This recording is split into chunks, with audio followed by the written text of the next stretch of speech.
here's the thing. A lot of members of the left are starting to realize that wokeness is destroying America, which is why, of late, you've seen some conversations about how you're not supposed to use the term wokeness, which is weird since they made it up. And so, I'm fine with using the term wokeness. I intend on continuing to use that word. It is their fault that it became a poisonous word, not mine. It's because the idea... Wokeness is everywhere. You can't scroll through Twitter, watch Netflix, or even buy a cup of coffee without it coming up. And Ben Shapiro, love him or hate him, isn't afraid to call it out. He's been on a mission to tear down woke culture brick by brick, and he goes in hard. The irony, he points out, is that the same people who coined the term woke now say we shouldn't use it, but Ben refuses to drop it because they made it a thing, not him, and he sees no reason to back down just because it's become toxic. To him, wokeness is wrecking America, and judging by the reaction to my earlier video about Himtha, one that blew up with thousands of likes and comments, many of you agree. Before we dive deeper, quick favor, if you're enjoying this content, please like and subscribe. Over 98% of viewers watch without subscribing, and while it's free for you, it makes a huge difference for us. Now, back to why Ben is so fired up. He says wokeness is built on 4 big lies about America itself: distortions of inequality, attacks on personal responsibility, and, most dangerously, a warping of truth itself. That's a lot of lying. And Ben isn't shy about calling it. The problem with wokeness is that, bottom line, it promulgates lies. In particular, it promulgates 4 sets of lies. It promulgates lies about the nature of the United States. It promulgates lies about the nature of inequality. It promulgates lies about the nature of responsibility. And finally, it promulgates lies about the nature of truth itself. Wokeness isn't just a bad idea, it's practically a religion, and the analogy fits. He argues it has all the hallmarks of a cult, complete with its own rigid code of conduct. Except the catch is that the code keeps shifting. One day you're considered woke enough, and the next you've broken some new unspoken rule. The standard is constantly changing, leaving people unsure of where they stand. Like playing a game where the rules are rewritten every time you think you've figured them out. Impenetrable code. The code is constantly changing, it is constantly moving. You have no idea what the standard is from day to day, but that code is brought to you by a pretty sleek haste of really intelligent and woke people who will be able to absolve you of sin so long as you listen to everything they say. There is an Ben paints a picture of a woke priesthood, the intellectual elite who control the narrative and decide who gets forgiven for their sins, as long as they're towing the line. It's a sharp metaphor, and he argues that this constant shifting of rules isn't just confusing, it's dangerous, because you can't follow something that's always changing without ending up in chaos. He doesn't stop there though. Ben takes it further by comparing wokeness to a cult. Not only for its rigid beliefs, but for the way those beliefs are enforced. If you agree with the ideology, you're absolved of all wrongs, almost as if belief alone grants immunity, but the moment you step out of line or challenge the dogma, you're hit with sacrificial rights. Right? People who are bad, who do not mouth the proper catechism, are immediately destroyed, and there's no forgiveness.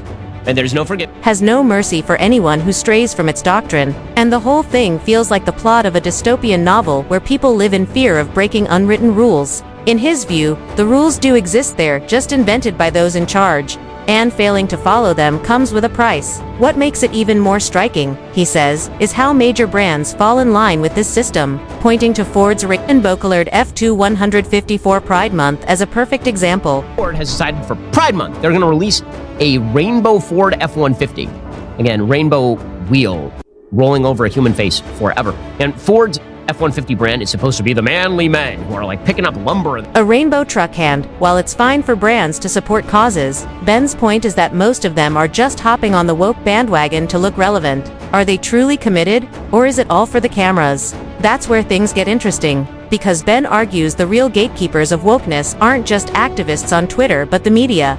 The New York Times editorial board, angry online mobs, and late-night TV hosts. They're the ones pushing the agenda, and even they depend on their own intermediaries to tell them what's acceptable. According to Ben, it's gotten so absurd that these media figures have to call up their black friends to explain blackness, just to keep up the facade and shield themselves from accusations of white privilege. You and wokeness.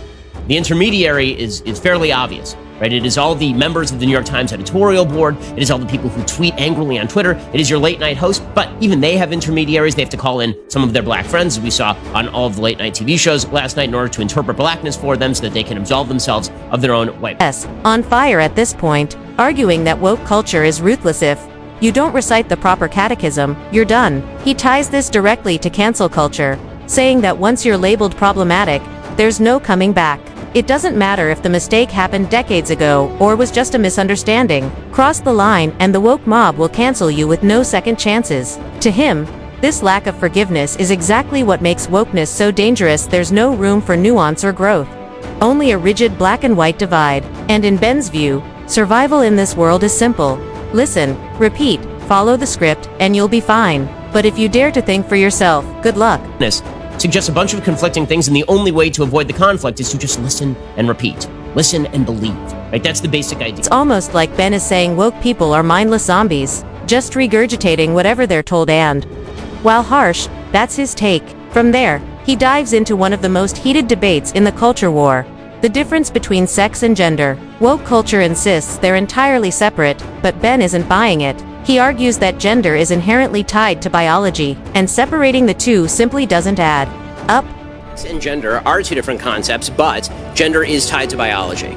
So one of the big problems that you see in sort of the argument in favor of trans rights is this notion that gender and sex are completely separable. They're not completely separable. If they are completely separable, then this means that identifying people by their subjective gender really has no relevance as to whether they are a male or... Presses the point further, asking if gender isn't tied to biological sex, then what's the point at all? He makes it clear he's not buying into woke logic, and to drive it home, he brings up his buddy Matt Walsh's famous question, what is a woman? It sounds simple, but when Ben posed it to a trans activist, the response was silence, something he sees as proof that the argument doesn't. Argument that my friend Matt Walsh likes to make, what is a woman? Define what a woman is without reference to the word woman, please.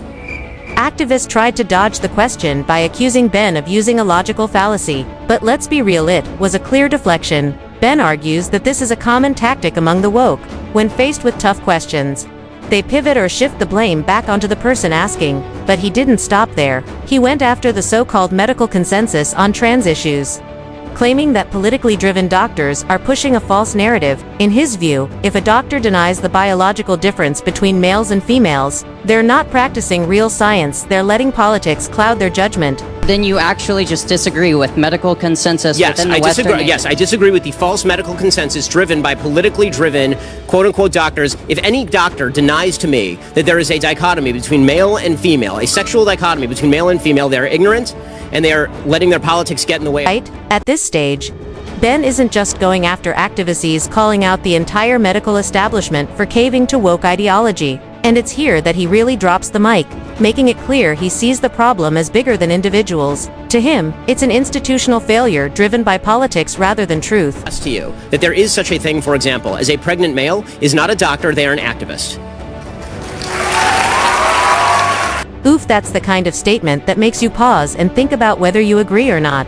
Ben's not pulling any punches, but he also highlights what he sees as the most ironic part of woke culture: the belief that both speech and silence can be violence. If you speak and someone doesn't like it, that's violence. If you stay silent, that's violence too. In his view, it's a no-win situation and completely ridiculous, because how are we supposed to communicate if everything we say or don't say is automatically offensive? That speech is violence. So if I say something you don't like, I have enacted violence upon you. I used to hear this when I would speak at college campuses. People were literally chanting speech is violence when I spoke at UC Berkeley.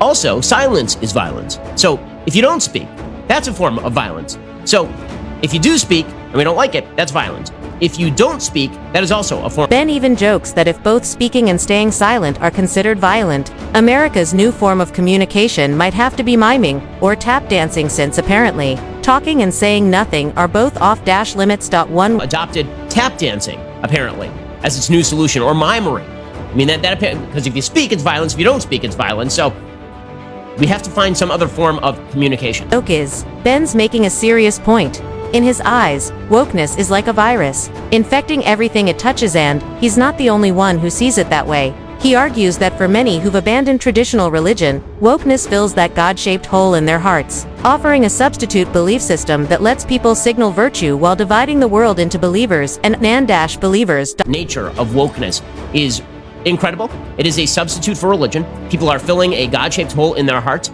with performative virtue signaling. And what the virtue signaling is really designed to do in the end is to separate you off. Make sense? Is wokeness truly the new religion? complete with its own rituals and high priests? Or is Ben just stretching the metaphor a little too far? What do you think? Does he have a point? Or is he just stirring the pot for controversy's sake? Let me know in the comments. And if you enjoyed this video, don't forget to hit that subscribe button and give it a thumbs up. There's plenty more where this came from. And trust me, you won't want to miss it.